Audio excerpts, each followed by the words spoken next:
Ladies and gentlemen, good evening and a very warm welcome to the Red and Blue Reviews. Thank you for joining us wherever you are watching anywhere in the world or listening on our podcast the following day. My name is Nick Philpott and I'm your host this evening. And joining me this evening are my usual wingmen, Jel and Ian Lyons. Evening, fellas. Evening. Evening. Jel, have you got your dishwasher on in the background? It's a kettle, the volcano kettle. Oh, what? I was just going to make myself a coffee.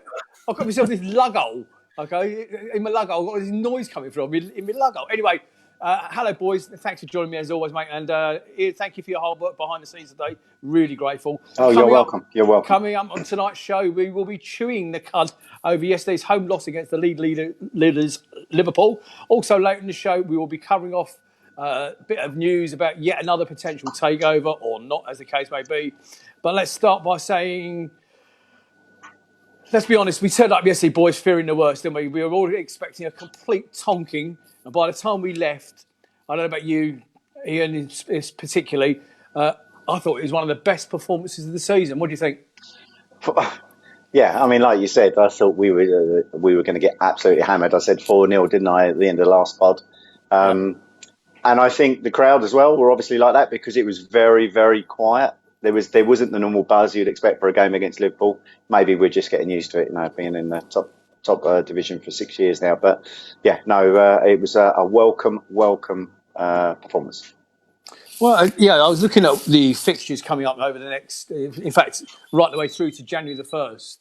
And I was looking at the fixtures that are coming up, and I thought to myself, well, if we could put in half of that performance against all of those teams, it would put us in good stead, Joe, wouldn't it?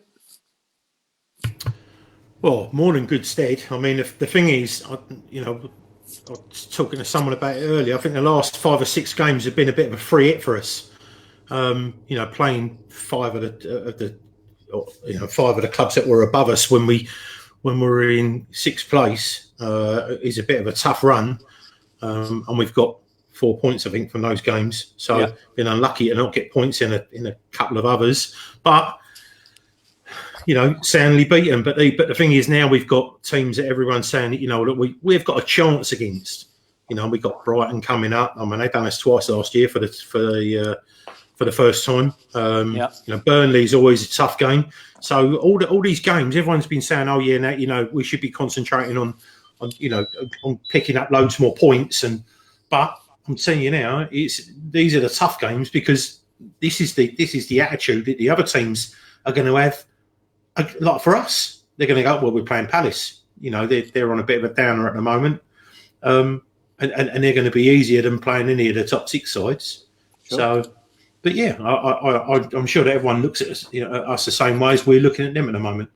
Joe, have a look in the chat for us, mate, and say hello to a few of the people in there. But before you do, while you're looking at it, I'm going to answer Kevin Lyons' question. He said, what happened to Nick's acting career? Now, he's alluding to the fact, ladies and gentlemen, that somebody on social media dug out a former... I did a couple of TV adverts for Furniture Village, I think. Yeah, Furniture Village it was.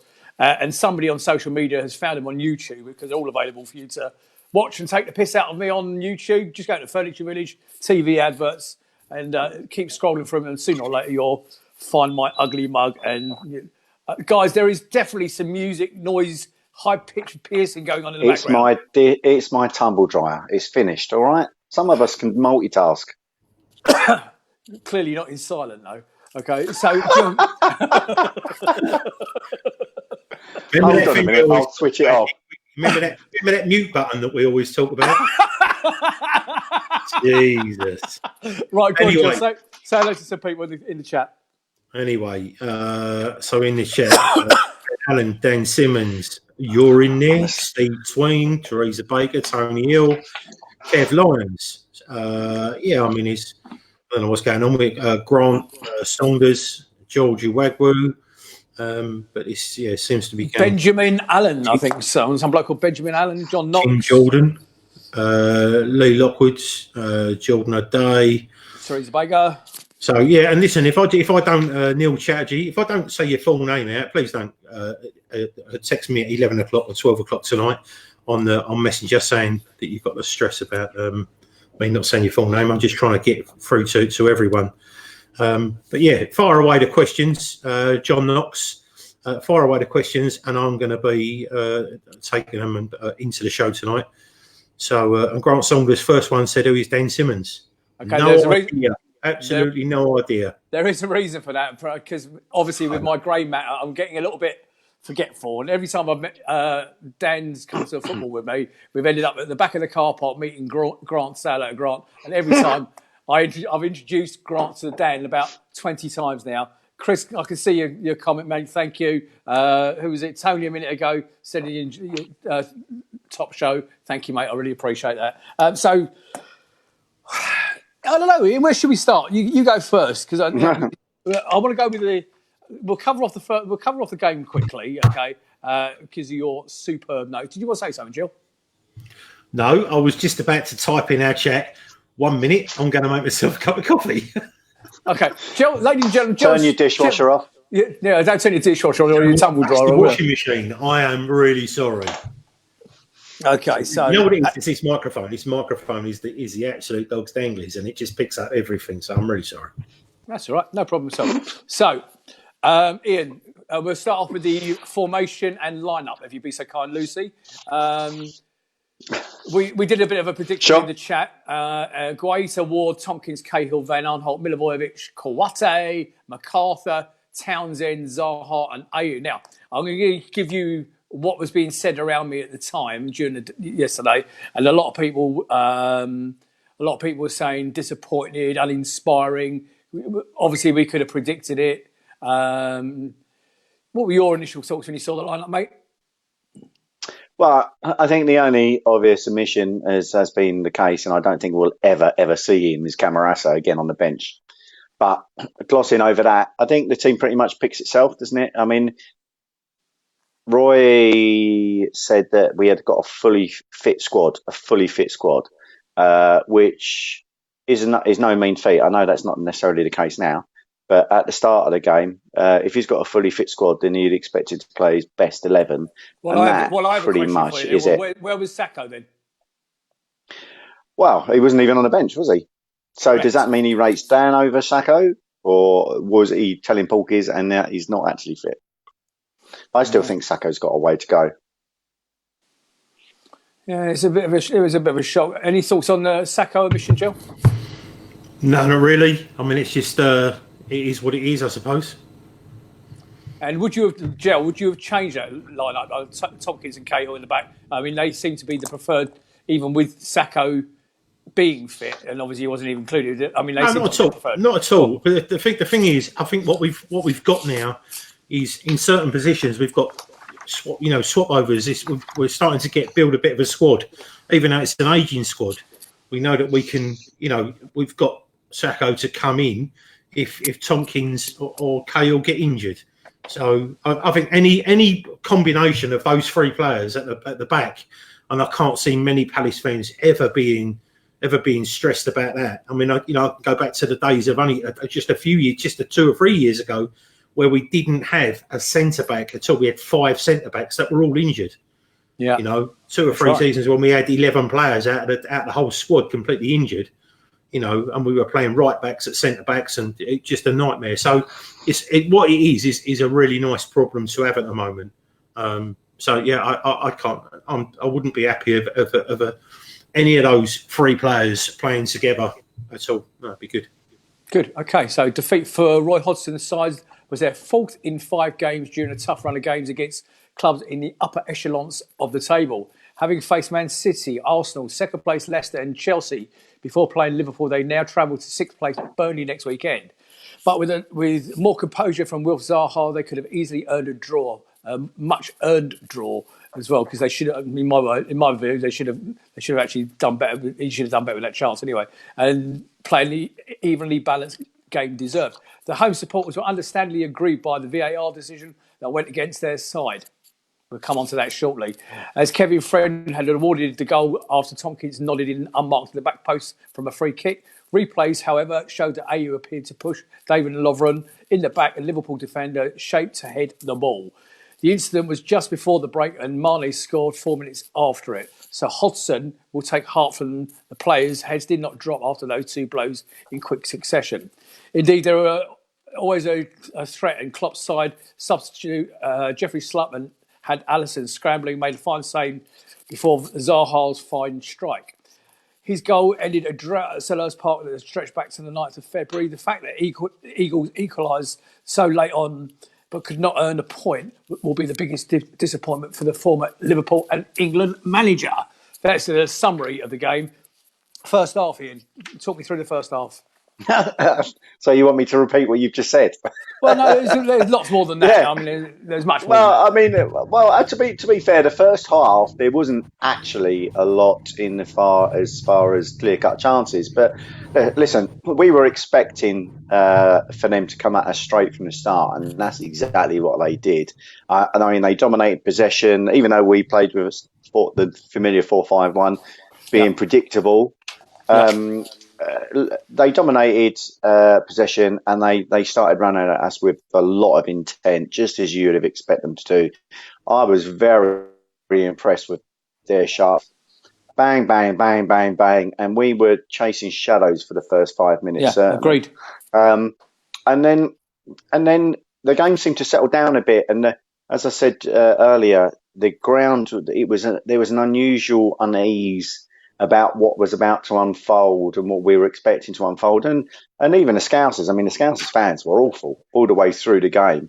I think they piped up when they scored. And even when they were at 1-0, they didn't offer much. But I think the first chance of any real note came on 18 minutes when we almost took the lead. And up until that point, Alexander-Arnold and Robertson in particular have been kept very quiet, and it was something that happened throughout the game is that Wilf and Andros both in particular occupied Robertson and Alexander-Arnold and stopped them overlapping a lot, and it was from that and what you then saw is that because they didn't know really how to deal with it, and they were trying too many crossfield passes, and it's from these Alexander-Arnold completely missed crossfield, and it fell straight to Townsend. Yep. Townsend picks it up, runs at the defence,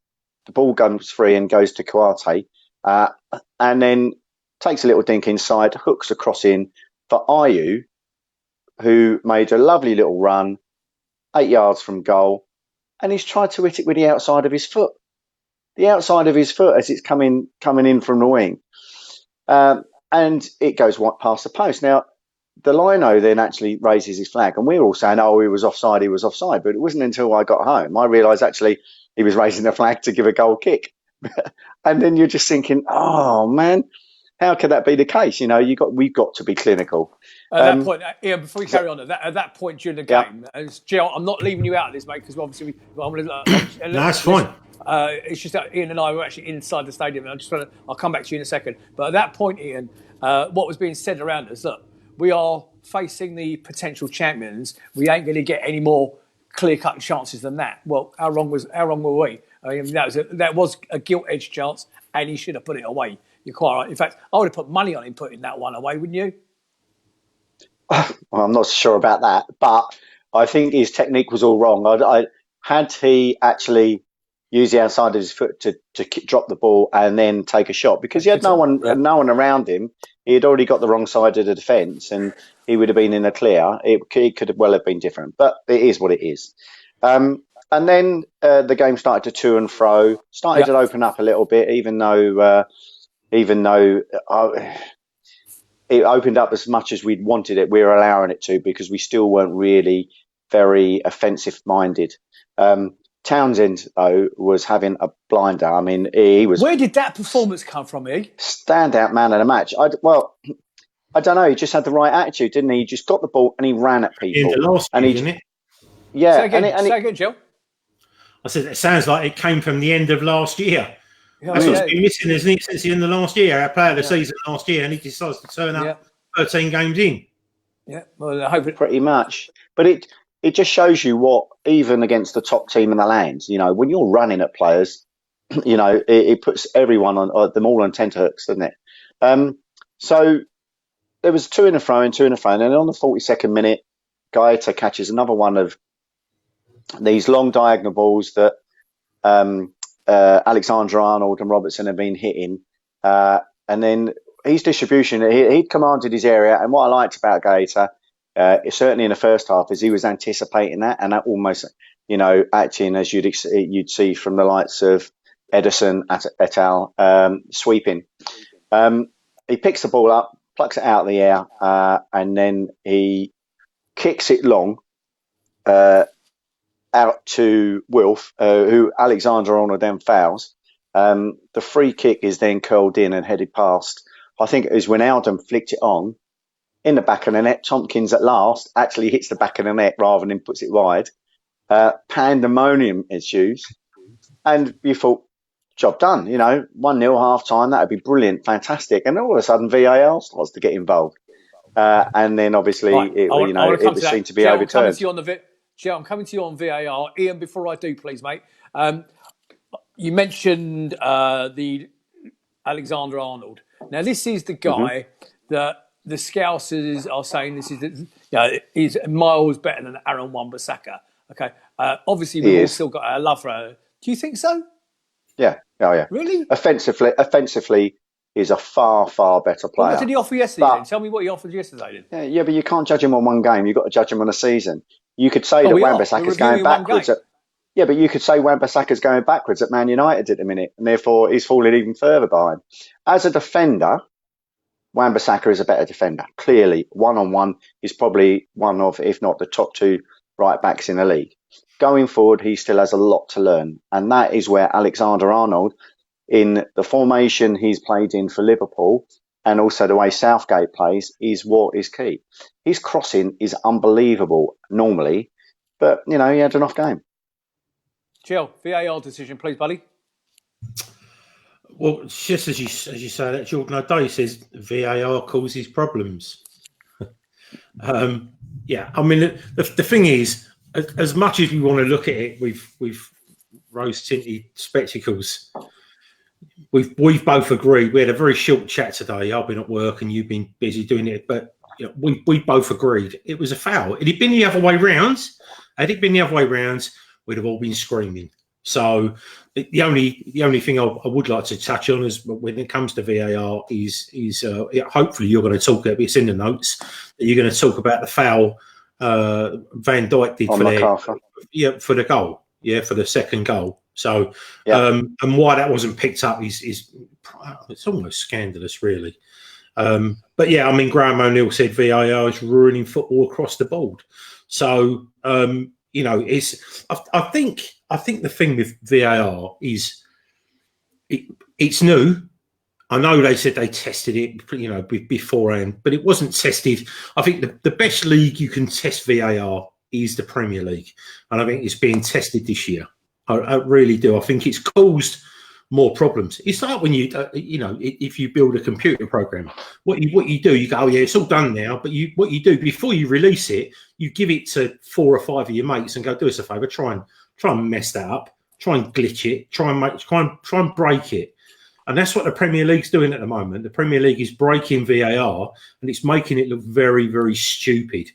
I also think that the inconsistencies, especially yesterday, this precedent, right, about fouls. They said they was going to stop it at the beginning of last season.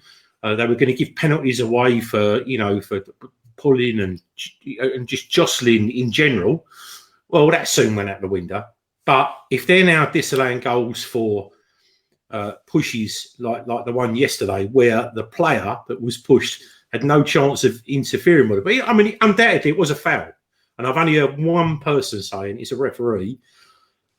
Say that, you know, no matter where it happens on the pitch, it could be on the halfway line. If there is someone kicking someone or pushing someone on the halfway line while the ball is on the field of play, doesn't have to be involved in the play, and an official sees it, then it's a free kick. You know, that's the unfortunate side of it. Is unfortunately it was our turn to be. You know, I mean, we're 3 from 4 now. VAR decisions. We were 3 from 3. So we can't give it when it works in their favour and then when it doesn't. But I think they've set a precedent now so that any fouls, if they're fouls in the penalty area, they've got to be given. They've got to be given either for or against. So it is unfortunate, but it's Nigel Crouch is saying it wasn't picked up because it was Liverpool. Liverpool. That's Wilfred. But before that, Jel, there's some interesting points we made up. So that again. There's some interesting stuff in the chat. Actually, Max is saying it's not VAR's the problem; it's the people behind it. George is saying it is. That's right. I would agree with that. I thought he dived where he was nowhere near. He clearly dived. Teresa said we only have half VAR. Where are the pitch side monitors? Well, I think Teresa, in answer to that question, that will be changing shortly. I believe there aren't VAR monitors pitch side because the decision is not made by the referee. The decisions are made in a studio. Yeah, that's the thing. It's not in the World Cup, they tested it out. The decision was made by the referee to go over and review a decision. Now the referee is made in a studio by a qualified referee. So that's it. Unless they change back where the referee can look at it and go, do you know what? Yeah, maybe that wasn't interfering with play. I think Ian's about to tell you they're going to. Go on, Ian. Well, no, I'm not. But what I'm saying is I completely agree with that, and Teresa's right. But the problem is that the referee who's in charge of VAR, I can't remember his name in a minute, but he was the one that Mike Riley is explicitly given the instructions that they are not to use those monitors at the minute. And the monitors are there; they've just been told not to use them.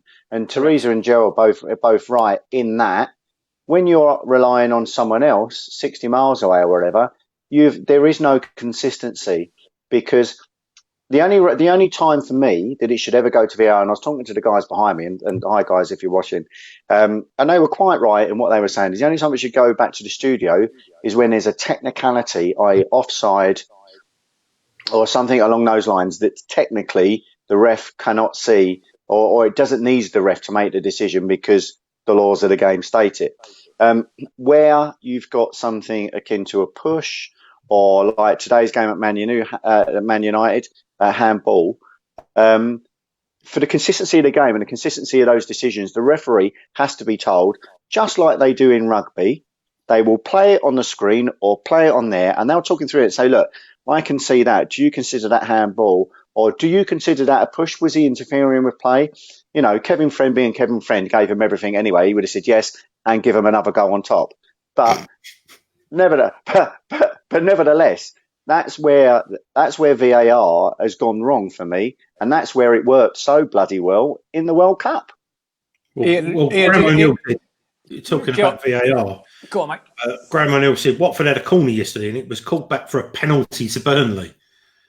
So obviously, that player's carried on for quite a while, for quite a few seconds, for that to happen.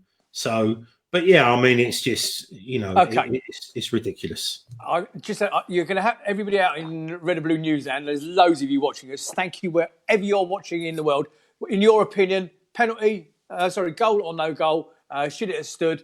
That's the Martin Kelly decision. I think it's quite fair to say we're of the opinion that the goal shouldn't have stood. So we haven't got our red and blue tinted glasses on. Now there is a panel. That Mike Riley heads up. And I can't remember the acronym for it at the moment. So forgive me, everybody. Just to let you know, I am aware that panel is the Liverpool FC Benevolent Society. Yeah, that panel is about to sit, and he's going to sit this side of Christmas. Okay, that they are going to sit and discuss reviewing the pitch side monitor situation. Now, my understanding is that they're going to be saying to the referees, the on-field referees at Stockley Park, whatever your name is, Mr. Kevin, I'm not your friend. I think you need to go and have a look at that, okay, which is what they're not doing at the moment. Therefore, that's what's causing the inconsistency that Ian was just rightly discussing. So my understanding is that they're going to be having this meeting, and the decision will probably come out of that before Christmas,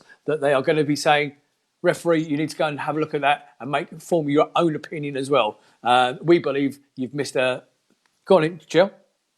I mean, that would be that. It's almost like. Can you imagine if you like a lot of people believe that games are fixed, that the referee then absolutely has the final decision on. Can you imagine Clattenburg? Yeah. Any time, all but one game that man ever refereed for us. Can you imagine Clattenburg giving a massive decision like for us against Liverpool if it was the 93rd minute and they were to finish 5th on goal difference and not qualify for the Champions League? Can you imagine that ever happening? The pressure, the hatred that man would get, and that's all he'd be thinking about. Oh no, what am I going to do now? And I think that then would take us backwards to the days of going to Anfield, Old Trafford, and having 50, 60,000 people screaming abuse at the referee and him just crapping himself.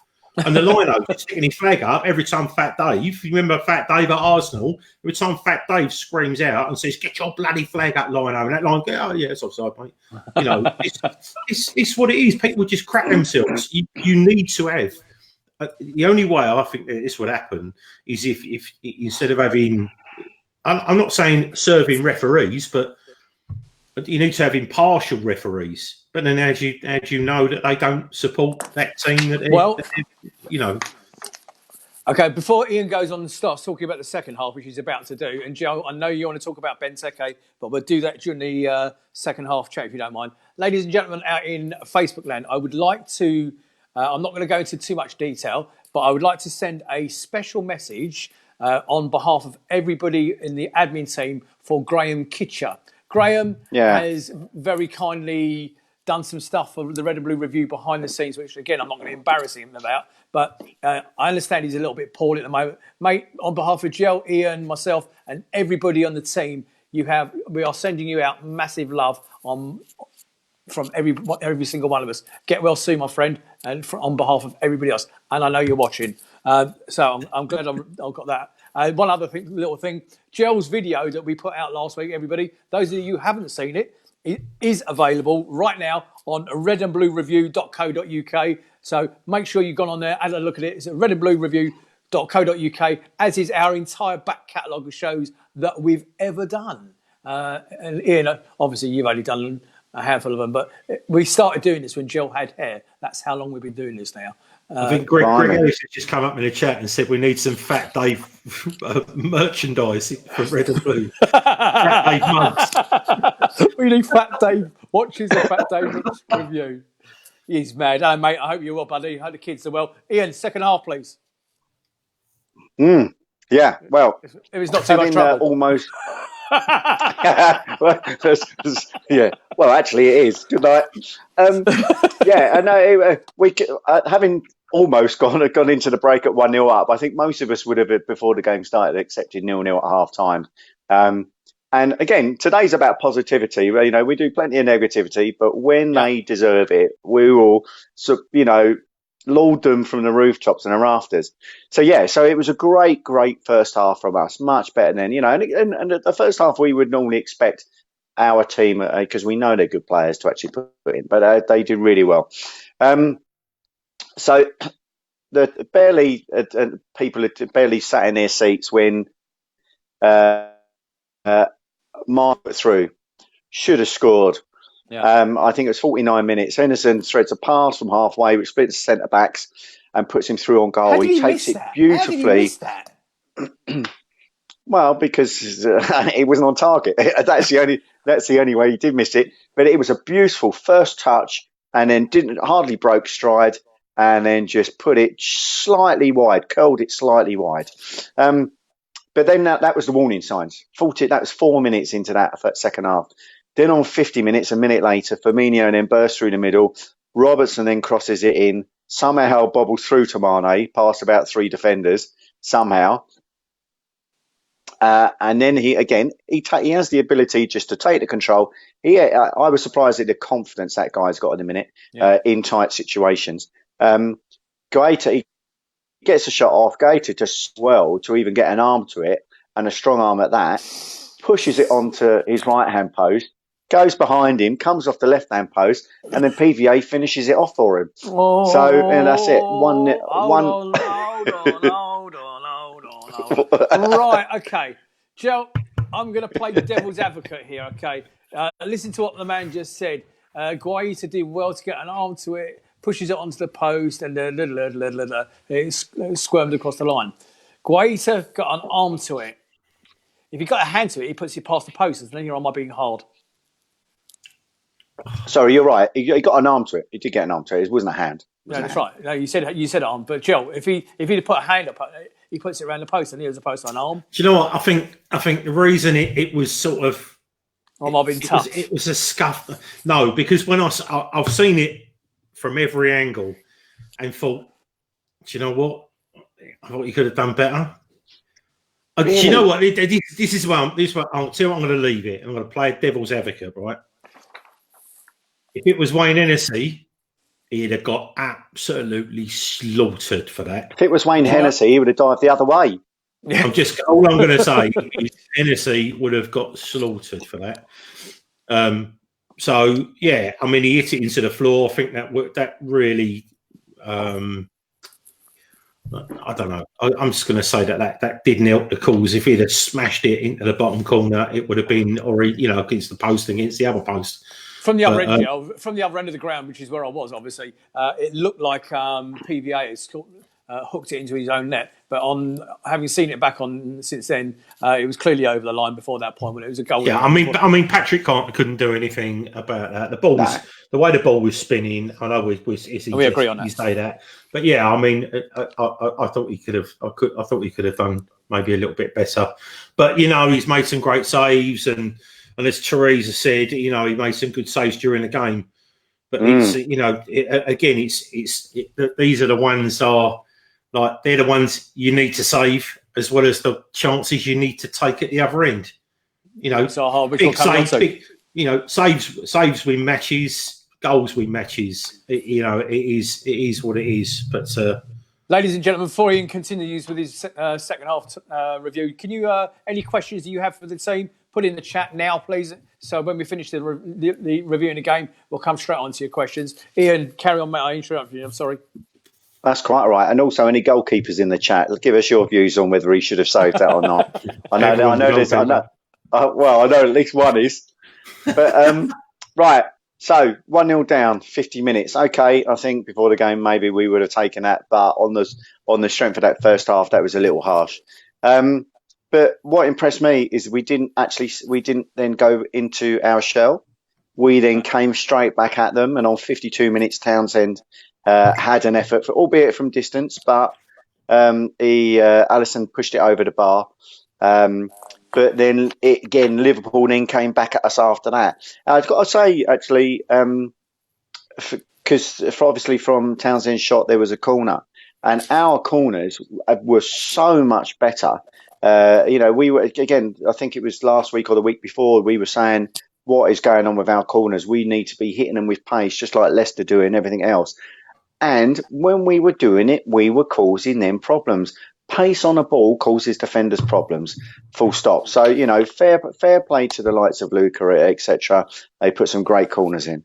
On 68 minutes, space opens up again for Firmino to run into, but then he's just not quite quick enough to reach the ball first. Has to rush his shot, and then Gaeta, in this occasion, pulls off a great save, great instinctive save. You could say it was probably it was a right height for him, but nevertheless he still did well. As a result of the ball coming out from just in that move, Ward had tried to wipe out Origi with a hard tackle. It's got everyone standing and clapping and awarding it, but unfortunately he ended up injuring himself, and had to go off a couple of minutes later. Now, as to how serious that injury is, I have no idea, but I know myself, any knee injury is a bad injury, and it's at least 3 or 4 weeks off. When I know we'll go on to talk about player performances later, but when Kelly came on, did really well. So the game's still there to be won. The game's still there for both them and us. And on 79 minutes, Benteke's on the pitch. We look to push for the equaliser. And there's a great bit of interplay between, I think it was Kelly and Townsend. The ball gets lofted back, and Benteke, you just know his eyes have gone like saucers. Scissor kick, and it goes past the post by this much. Most of the lower homes now have just gone up, and as it's gone past the post, fallen down and gone like this. We thought it was in. We thought it was in. So again, Jill, efforts on goal. Ian, Jill's asking coming. Go. Right, so Matt Miller said, I'm a goalkeeping coach. Ooh. This is why we have this show. So people Matt can get on. I haven't seen this. I ignore him all the time, but now he said that. No, I don't. I always mention Matt. He does make some valid points. He said, amongst other things that I do, he's also a bricklayer, I think, something like that. Anyway, he said, I think you're being harsh, expecting Guaita to do better for the goal off the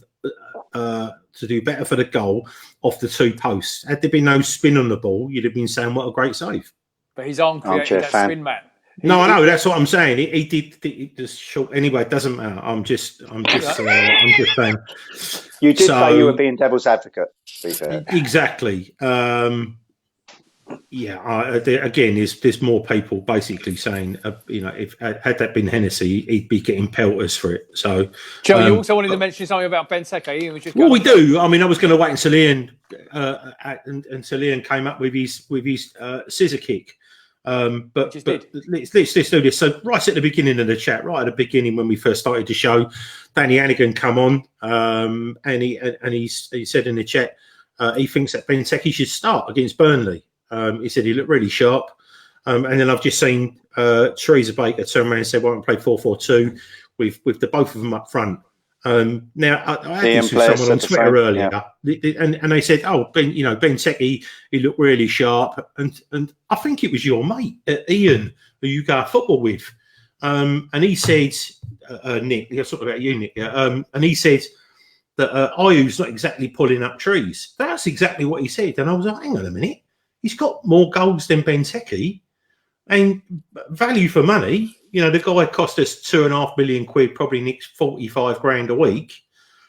Goals, the value is in playing. The other thing as well, and I'm not going to turn this into a bashing because this is. But I've never seen Benteke come off since he's been playing for us. I've never seen him come off like a bedraggled dog that's run his absolute bits off that he can't run anymore, like a Macca. Do you know what I mean? Or Wilf, where you see Wilf hobbling. I've never seen him, but I see what you do see. You see Ayew do it all the time. He chases lost causes, and for me, when Benteke wants to up his game, right, and do that rather than just become this target man that doesn't produce. I really don't know. I mean, I thought yesterday was the someone. Hang on, but yesterday was some of the best football that everyone's seen. It's all over social media, and everyone is almost pleased that they're pleased with the result. I think what it is, they're not pleased with the result, they're pleased with the attitude. All right, absolutely. That's correct. For me, you can't drop Ayew. You can't drop Ayew. Ayew is the reason why we have a little bit of presence up front. Go on, Nick. Okay, I'm going to do a little bit on Benteke as well now. Got me Benteke Cup as well. Okay, well, as you brought the subject up, I'm going to do a little bit on Benteke. You're saying that you didn't think he was putting himself out as much as I do. Okay, when Christian Benteke came on yesterday, you are wrong. Okay, Christian Benteke. I'm not talking about yesterday. I'm talking about in general. Okay, in previous you got a point, but yesterday, right? Let me clarify what I'm about to say. Christian Benteke, to me, yesterday, anybody that was at the game yesterday, tell me if I'm right. Okay, he looked the slimmed down version of the former Christian Benteke. He looked as though he looked trimmer. He looked sharper. He looked busier. He wanted to know. But most importantly, he looked more slimline. He's definitely shed some timber. I think he's shed some timber. Ian's doubting what I'm saying, ladies and gentlemen. Am I right or wrong? Okay. But that's what I saw yesterday, a slimmer down version of Christian Benteke. He chased down. He harried. He did a little bit of what Jordan Ayew's been doing all season. He was unlucky with his scissor kick that we're still talking about. And obviously he had a major part to talk about the goal that Ian's just about to come on to. Ian? Yeah, I mean, just to jump on Benteke for a minute, that was his best game in a Palace shirt for a long, long while. for a while. He did what he did what he needed to do. He got himself in the box, and actually, you know, if it wasn't for a little bit of rustiness, he would have probably got a goal. Go on, Jel, before I start. Go on. But you're saying that, and then all I read is that was Wilf's best game of the season. That was Townsend's best game of the season. That was Luca's best game of the season. It was. What I mean, like Benteke has like what minute did he come on? He comes on as sub and he has a half decent, and all of a sudden he's our saviour again. Did he score? No, he didn't. He is judged. Nobody said saviour. His performance was lifted. No, I'm just saying everyone's going to play him instead of Ayew. Christ Almighty! You know what I mean? This is like it's like he's come on and he's all of a sudden he's the Messiah again. Geezer has one scissor. But the thing is, what you've got to remember is that he's doing what we've been asking him to do. Well, he's not lately, but I understand. It doesn't matter. He's got more goals than Benteke. But he's also played probably about 20 times the amount of minutes than Benteke has this season. Benteke's been at the club for nearly 4 years. Yeah, but in that time, he's scored, 17 goals? And Ayew hasn't. Right, let's move on. Let's move on to the rest of the second half here. So you haven't finished the second half, mate. So the argument goes both ways. Anyway, right, so 82 minutes. Another error by Alexander-Arnold, saw him give the ball away, which Wilf picks up deep in their own half. Yeah, and you know what? Wilf was back there doing the hard work. Wilf was just as impressive out of possession as he was in possession, which was, I think, a lot of people said that he had a really good game. Kevin Friend, so he wins the ball. Benteke overlaps wide left and easily breezes past from the ball. He then drives into the box and he's on the left wing. Wilf peels off him. Wilf's running backwards through players, and then Benteke with the outside of his foot just threads the ball through to him. And what Wilf did really well was he actually let the ball come across him, which took both players out, opens up the goal for him, and he does well to finish it. We'll come on to another chance he gets later, but 1-1, great goal. Probably what we deserved, if I'm being truthfully honest, and game on now. On 85 minutes, 3 minutes later, James McArthur gets an arm in the face. And unlike in the first half, when the same happened to Wijnaldum, and then Kevin Friend ended up blowing up because it was a head injury, he waves play on. And in frustration, Tomkins then goes, because we're calling saying, look, you've got to stop it. He's waving play on. Tomkins goes through Origi again, but this time limps away injured. And he's pulled something, and you're thinking, oh, for God's sake, what is going to happen now? Obviously, with Ward going off injured, and results in a corner. But Tomkins limping, he's unable to mark properly, so he doesn't actually pick his man up, and he stays at the front post. And the ball comes over. Tomkins not actually in the position he should be. There's a bit of ping ball, and Firmino then just stabs it into the net. So it's 2-1, and probably an unjust 2-1 at that. But they got their chance. They took it. And then the chance for the game for us, 90 plus 2 minutes. We're still going for the equaliser. Townsend finds Wilf in acres of space. Lovely little ball. Looks up, dinks it over. Wilf intelligently comes out with the defence and then sees the chance and then goes forward. Chests it down. Waiting for the ball to come down, and snatches at the chance. And okay, it only goes over by a couple of feet, but he might as well have gone over by 100 feet. He really should have kept that on target. And had he done so, at the pace of the ball, it would probably have gone in the back of the net and ended 2-2. So all in all, a good performance from a lot of players. I'm a little concerned about the injuries. I'm not quite sure whether Tomkins is going to be out now as a result, because he does tend to get a lot of muscular injuries, which keep him out. But it's still a loss, isn't it? Still a loss. Indeed. Thank you, mate. Very, very well done. Jel, Zaha's got to score that chance, hasn't he? Yeah, just a little bit. But on the flip side, he's a winger. So they're the chances we want fall into a forward. So would Big Ben put it away? Probably not. Would Ayew put it away? I don't know. Probably not. Well, I don't know. It's just, it is what it is. but he did snatch it, and I was looking at it. I don't think it was a couple of feet; it was more than that. But yeah, I mean, going back to the corner that they were playing. Yeah, that they were playing ping-pong. We were playing ping-pong. Mukhtar Botta said Benteke should have cleared the corner. Paul Holden said Will should have buried that chance. Yeah. And then there was some sarcasm from Mark Bushell saying his toe would have been offside, so it would have been disallowed anyway.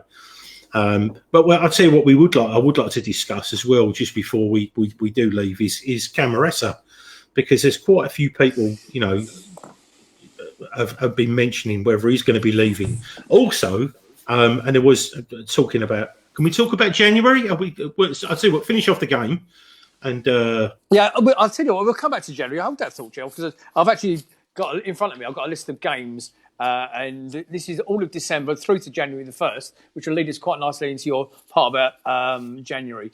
What Ian has done so well for me today is given me a list of what he believes. The players' observations on the players' performances yesterday, because there were a lot of good ones. Cahill, for example, looks like a Rolls Royce, purring along. Good to see his partnership with Tomkins developed. Guaita, solid, good positioning, some great reactions, and good saves made. Distribution was also good. PVA didn't do too bad, but he was caught out of position a number of times. Poor in the second half, it almost led to a goal. Benteke would have taken the roof off if that bicycle kick had gone in. But there is, and the other one, of course, ladies and gentlemen, I want to talk about is Townsend. Man of the match performance, outstanding game, full of confidence and work rate, took the game to Liverpool, and he was a threat to them. Do you agree, Townsend, man of the match, ladies and gentlemen, out in Chatland? You tell me. I could do a couple more. Ayew, industrious, started slowly but did well, pressurising the likes of Lovren and Van Dijk. How big is that Van Dijk bloke, by the way? The guy is huge. He is enormous. So Benteke's taller, though. But there wasn't a bad performance by any player. And I think that's the difference. We've come... I think I might be talking to you about this last night. We came away from the Chelsea game really frustrated that it was a abject performance by Palace, letting Chelsea win. Chelsea didn't. Yeah, it was a poor performance. I came away from that yesterday afternoon thinking, do you know what? That actually feels like a win, even though it was a loss. It felt like a win because everyone to a man contributed to that game yesterday, and I was so proud. Joe, you wanted to say something? As did many people. So there are positives to take out of yesterday. Huge positives. But yeah, I mean, like I say, even and this again is what we were discussing earlier. You know, as much as people turn around and say, you know, we could have done and we could have done this, we always seem to give them a bit of a game. But at the moment, you can see. I mean, you know, the pundits were saying that Liverpool didn't play very well yesterday, and I think again, as someone who's taken a lot of crap off us, especially me. Roy got the tactics spot on by stopping their fullbacks yesterday. I know Ian's already discussed that, but to stop them marauding forwards and making their front three, because they do play a front three, making their front three a 5, and that's when they overrun teams hugely. But we still needed our wide players, as in Wilf and Townsend, to play well. So, you know, it's the positives are going into games now against lesser sides. You know, that yesterday, in effect, was playing the Champions League. You know, we're playing the team that won the Champions League. So, and that's not apart from Mo Salah, it's probably, you know, but it's probably the same team. So, and that's the team. I have to say, I think it was a little disingenuous for the likes of Klopp to say they didn't play well. We didn't allow them to play that well. No, you're right. And for him not to give us any sort of credit at all sticks in my craw a little bit. I just think that was poor. Sometimes he is very gracious, but I think yesterday I think he was caught up in the emotion of nicking a late win and keeping the lead over Man City, and I know we can all look at it with rose-tinted glasses and say that the Premier League want Liverpool to win, and they're getting favourable decisions and everything else. But it is what it is. That yesterday was a free hit, and we had a really good go at it. So it was the same as the City game last year with Andros' goal, and but it really is. But what was more pleasing as well was the amount of chances. I know we were saying we had 2 chances in like 135 minutes of football, and then yesterday someone's put in a chat earlier, I think there were 19 chances. I don't know if it actually were, the stats were actually 19, but anyway, and in the chat, Paul Holden 16 shots. Well, there you go. So Paul Holden said, "Will we turn up against Burnley?"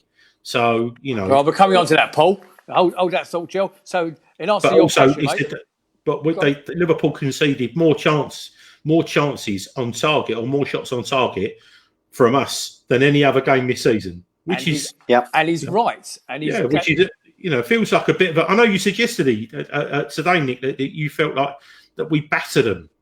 That really we're probably the first team to actually take the game to them this year. I know City got done by them a couple of weeks ago, but everyone knows at City, when they get the ball, you can't get back off them. But, I think player for player, they have got a much, much better squad than us, but we gave a good account of ourselves yesterday. Absolutely right. And the thing is, and this is going to be the frustration, or what has been the frustration, is that they've turned up against Liverpool, but didn't turn up against Sheffield United. Are they going to turn up against Burnley? This is the thing. We've got big game players with a big game mentality. Can they do it? On a cold Tuesday night in Stoke. Can they do it against Burnley? That's the thing. This is going to be and this is where as fans, you get stressed with your team, because they can turn up, even though we still lost yesterday, but they can turn up and play an absolute blinder. So let's go back to the questions on shots. 16 shots compared to Liverpool's 12 shots on target. And somebody said we've had more than anybody else. Yesterday's game, we had more than anybody else this season. 6 on target for us, 4 on target for them, and don't forget 2 of them they scored from. Corners 9 for us, 8 for them. Fouls 8 for us and 7 for them. I think in all, we've got a lot to be proud of from that. So Liverpool were unbeaten in 30 Premier League games, okay, and they only just beat us. Wilfried Zaha scored his first goal in 14 Premier League games for Crystal Palace, ending a period of 1,245 minutes on the pitch without scoring. Crystal Palace had lost each of their last 5 league meetings with Liverpool, their longest run against them. And I thought we were going to come out with more than that, you say.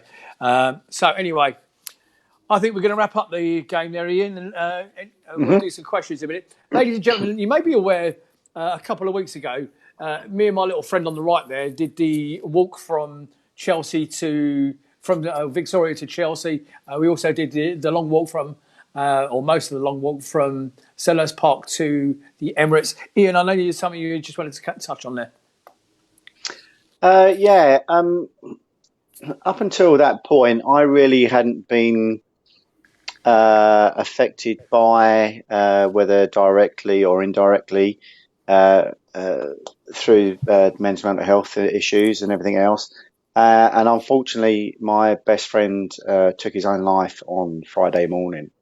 And I'd like to think I could have probably done a little more for him. I mean, I did speak to him a couple of days beforehand, and there was no sign of the fact that was anywhere near going to be happening or anything like that. So I just wanted to say, not just to people out there that may be struggling about just picking up the phone to speak to someone if you're troubled or you feel as though you're in a dark place, but also for us all to take a little bit of proactive action and just check with our friends and family and just make sure that they know that we're there for them and that together there is no issue that cannot be overcome just by talking. I mean, it's been a pretty poor weekend for me and clearly his family. made slightly better by yesterday's performance, etc., etc. But yeah, I just wanted to show that, and because I know a lot of people supported the mental health walk that we embarked on a few weeks back, and fair play to the boys for doing it. And always just bear that in mind. Just don't wait for someone to come to you. Sometimes it's down to us to make the first step. And we have a responsibility as well. It was absolutely well said. My condolences to you and his family, Ian. Okay, rest in peace, KK. Fly high, Mr. Eagle. Now, listen, on that same subject, I think we have a responsibility. We're reaching out to thousands of people a week here by doing this. If any of you are struggling in any way, shape or form, pick up the phone. Get hold of me through social media. Get hold of any of the boys. Not about mentioning his name wrong, somebody's name wrong or anything trivial, but if you've got a serious problem, you need somebody to talk to, I'll take your call. If you've got a problem, I will take your call. We don't want to be badgered by obvious stuff, but if you've got a problem, talk about it. Talk to somebody close to you, or pick up the phone and talk to one of us, and we'll help you with it. Please talk. Everybody, please talk to each other. On a lighter note, Jel, anything you wanted to add on that? No. I'll just echo the sentiments and rest in peace, Kev. I met him a couple of times at Ian's house when he lived opposite me. Course, yeah. But there is another way if you can't, because a lot of people can't just pick up a phone, and every now and then you can go on social media and you can recognise someone's trying to reach out. And a lot of people just ignore it. And all I do, I'll just whack a PM over and I go, look, it don't matter what it is. If you can't talk, you just want to chat shit or whatever, just send me a personal message. And I've done it loads of times on Twitter. I do it all the time. If it looks like someone's having a struggle and they're putting something vague that it looks like it, and it's not an attention seek. It is sometimes a cry for help, but like a timid one. Because as we all know, social media can be massively cruel. You can over-egg a situation, but sometimes you have to recognise the little situations. And I've talked to Ian about Kev, and he said he talked to him 2 days before and absolutely no idea. And then he gets a phone call on Friday to say what's happened, and it's a terrible, desperate situation. And the worst part about this is that when it's done, that's it. There's no coming back. If you are thinking about doing that, to get to that point, you are. If it happens, it's too late. You just need to try and, even if it is just message someone. Like I say, we'll always take a personal message. Absolutely right. And there are people in the background that I know that work for Samaritans that you can talk to, someone more qualified than me if you feel like you need proper professional help. But there's loads of stuff, and worst case scenario, you can reach out to Paul at Holmesdale Cravatics, who's done a huge amount of work and given a huge amount of publicity through social media and through mainstream media as well, getting involved with the major companies. And of course, Jel, Evening Claire Davis has just come online, and Teresa just said it's not just men's mental health; it's obviously women's as well. Okay, it's everybody's as well. It's everybody's mental health. Pressure on everybody these days to just be perfect. We are here. If anybody needs anything, pick up the phone. Right, Jel, cover off what you know, and I'll jump in as well about. Ladies and gentlemen, I'm not going to name the rag that it was in. We're going to move on to proposed takeover or potential rumours of a proposed takeover. Jel, jump in when you like, mate. Go for it. Oh, I mean, it's just again, it's all hearsay, isn't it? I mean, look, I've said for ages, and Parish has never made a secret that since he absolutely took over the club in 2010, that the club has always been up for sale to the right people. Now, whether the right people will ever come along in his eyes is irrelevant. I think the problems that they might be having are the multiple amount of people that have a stake, either a micro percentage or a larger, up to 18% for 3 of the guys in the club. There's loads of names being bandied about, and until the club come out and literally say, and again, this would be completely typical and indicative of the club, that the way that they do stuff now is that I think that we'll only find out when something's happening is when it's finished, when it's done. you know, and then Parish will probably still be at the helm because I think he just loves to do what he does. I think he knows the club inside out, but whether someone can trust him or whether they'll have someone else come in alongside him to make decisions on buying players or whatever. But, you know, from what we're hearing behind the scenes, it's not just one person that wants to buy it. It's a conglomerate. It's a consortium, yeah. You know, yeah, I mean, it's just, you know, these consortiums are, you know, they're a bit of a pain. I think personally, I'd like to have one person own the club. And even if Parish fronts it for them, you know, I just think that would be, or a family, instead of having multiple separate people that are not related or whatever. But anyway, it is what it is. You know, I'd love to have a Leicester type thing, you know. Okay, Mukta has mentioned the rag in the chat. Mukta, go and wash your mouth out with soap, please. Don't use that word in the chat. I think that they're a vile organisation. This is notes from Ben Allen on the same subject. As far as we know, there are definitely interested parties out there, but I don't get the impression that things will be concluded anytime soon or that anything is close to being concluded. They're talking about a month in all these reports, maybe even before Christmas. A month feels optimistic, but they have their sources. They may well be right. We'll wait and see. Okay, so they've still got to do the right and proper persons test anyway, which is allegedly starting next week. Okay, I've got a question for everybody. All 75 of you, plus you two. I'm going to give you December through to January the 1st. Burnley away, Bournemouth home, Watford away, Brighton home, Newcastle away, West Ham home, Southampton away, Norwich away. 8 games. 8 games, and before I forget, I've got to thank Tom Clark-Samuel for his images this evening. 8 games, gentlemen, all potentially winnable games.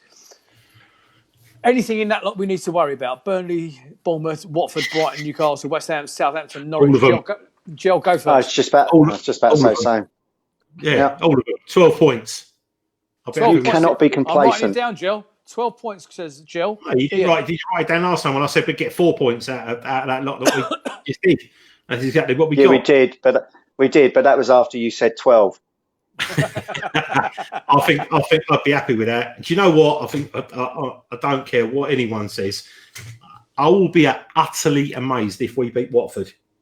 I'll be because that is their cup final every year. That is their cup. We are their cup final, not the big teams. They hate us. Ian? Same as Brighton. We're their cup final. Yeah, exactly. Huge games. I agree with Jel in that we cannot. The worst thing we can do after yesterday's performance is be complacent. What we need to do is use yesterday's performance to say, yes, we're going to go out and we're going to take these, take these teams apart, and because we're better on the front foot than we are on the back foot. I'm going to be a little more positive, which is probably unlike me, but from those games, a possible 24 points, I think we'll get 15. Okay, right. I'm actually writing some of these down from the chat, guys. Well, judging that, I'll cover that off then. So go for it. 12. Paul Randall said all of them. Okay. Lee Lockwood said 11. Tom Samuel 21. 21? Christ. Who are we going to lose against? 15, same as you. Brand Kitcher 14. Andy Stacey 15. Nigel Croucher 12. Yeah, same as me. Ian Appley 12, same as me. So, yeah, I mean, there's most people, Therese Baker said 15. Bruno Bruniecki 25. Oh, I thought you were going to go 7. 25, we're going to get 25 out of a possible 24. Chris Brandrick says 16. Lucy's saying, how loose? Hello, baby. 14. Ashley Cole, Fat Pigio, said 4 wins and... That's a cracking name. 4 wins and 3... What was his name? Ashley Cole, Fat Pig Co. So 4 wins and 3 draws. So what we got there is 12, 15 points. I'll add it up for you. Jesus. Well, there are loads of it. I can't write, guys. You've all done it in the chat now. I can't write all these down. 14. Chris Brandon said 16. Daniel Garlick said he was 15. Neil Chatterjee said happy with 12. Martin Bashford said 15. Jamal Hussain said 18. Kev Lyons, the poorest one so far. Church Mouse poor, Kev. 10 points. Such a pessimist. I know. Bruno, John Bronny, 15 points. super optimistic. 15 points. We have a new low. Steve Chandler, 9. Get out of the town. And then Georgia Wagwu, he reckons we should win 6 of the 8. So George is saying 18. Costany said 13. So yeah, I mean it's I'll do the last one now. Curtis Moxman said 12 points. Okay, and I've seen Tim Richards 14.5 points. I just about to say 14.5, and there was a VAR comment in there as well. Plus 2 VARs. And then Tim's down in New Zealand. Good morning, mate. I hope you're well. Thank you for joining us this evening, or whatever. Morning, Timo. Claire Davies says, I like the ginger pussy making an appearance here. Georgie. Am I watching the wrong programme? Little Georgie. My ginger ninja. Ladies and gentlemen, we're going to wrap it up there. I think we're already over time. You don't realise the kicking that Lucy gives me when we run over 9 o'clock. She's got to produce this and get this out as a podcast. So anybody listening or watching a podcast, thank you for joining us. You've missed the live show. Boys, after the show, nice and quiet because we're going to go off air in a second. For each and every one of you, take a lot of optimism out of what happened yesterday, because I came out super proud. And no, Ian did. Jel, even though he doesn't show it, he thought it was a good performance as well. Boys, as always, thank you for joining me. No, thank you. Thank you. Ladies and gentlemen in Red and Blue Review Land, on behalf of myself, Nick Philpott, and the entire team behind the scenes, thank you for all your hard work this week, including you, Tom Clark, Samuel. Good night from me. Good night, everyone. Good night.